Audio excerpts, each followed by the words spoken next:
I am at peace with my past and excited for my future. Payapa ako sa aking nakaraan at sabik ako sa aking hinaharap. May mga alaala tayong gustong balikan at mayroon ding mga alaala na sana ay hindi na lang nangyari. Lahat tayo ay may nakaraan. May mga pagkakataong nagtagumpay tayo at mayroon ding mga panahong nadapa tayo. May mga taong dumating at nagbigay ng saya. At mayroon ding mga taong iniwan tayo na may dalang sakit. Pero gusto kong itanong sa iyo, hanggang kailan mo hahayaan ang iyong nakaraan na kontrolin ang kasalukuyan mong buhay? Marami sa atin ang parang may bitbit na mabigat na backpack. Hindi ito puno ng mga gamit. Puno ito ng pagsisisi, puno ng sana, puno ng kung noon lang, puno ng mga pagkakamali na matagal nang tapos, pero araw-araw pa rin nating inuulit sa ating isipan. At ang nakakalungkot, habang abala tayong lumilingon sa nakaraan, unti-unti namang lumalayo ang hinaharap na dapat sana ay inaabot natin. Ang affirmation natin ngayon ay simple, pero napakalalim. I am at peace with my past and excited for my future. Hindi nito sinasabing perpekto ang nakaraan mo.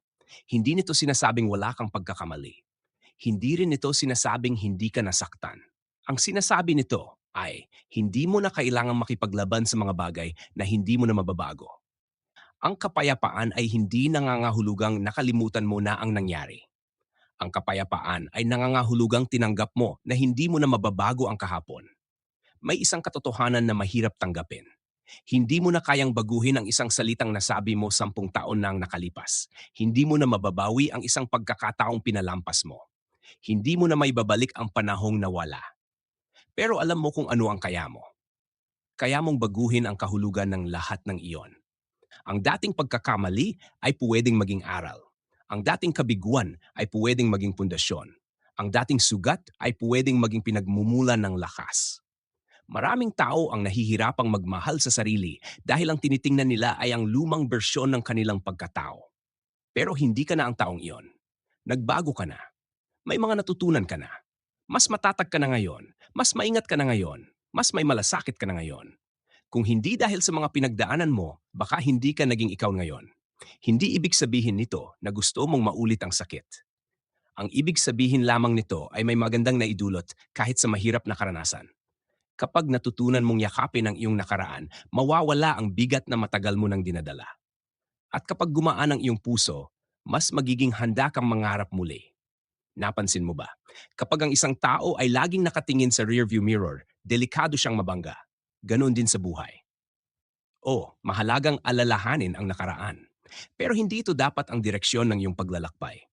Ang windshield ay mas malaki kaysa rear view mirror dahil mas mahalagang tingnan ang nasa unahan. Ang hinaharap ay hindi pa nakasulat. Maraming pahina ang wala pang laman at ikaw ang may hawak ng panulat. Marahil iniisip mo, paano ako magiging excited sa future kung marami pa rin akong problema? Magandang tanong. Ang excitement ay hindi nangangahulugang sigurado ka na magiging madali ang lahat. Ang excitement ay nangangahulugang naniniwala kang may magandang posibilidad na naghihintay sa iyo. Parang isang magsasaka. Hindi niya alam kung gaano karami ang aanihin niya. Pero nagtatanim pa rin siya. Bakit? Dahil may pag-asa. At ang pag-asa ang nagtutulak sa kanya na kumilos. Maraming tao ang natatakot sa hinaharap. Pero ang hinaharap ay hindi kaaway.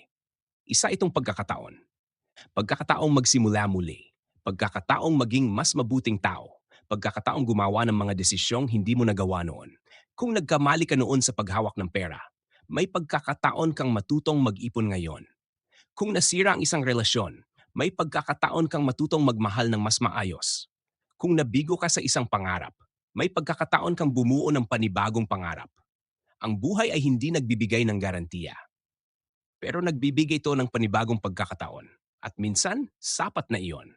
Kaya mula sa araw na ito, patawarin mo ang sarili mo. Hindi dahil wala kang pagkakamali, kundi dahil karapat-dapat ka ring magkaroon ng kapayapaan. Bitawan mo ang galit, bitawan mo ang hiya, bitawan mo ang sobrang pagsisisi.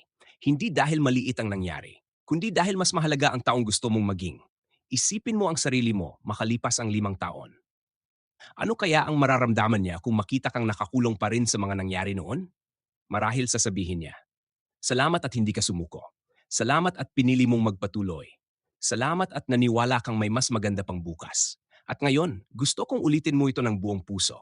Hindi bilang simpleng salita, kundi bilang bagong paniniwala. I am at peace with my past. Payapa ako sa aking nakaraan. Tinanggap ko ang mga nangyari. Natuto ako. Lumago ako. At hindi na ako alipin ng kahapon. And I am excited for my future. Sabik ako sa aking hinaharap.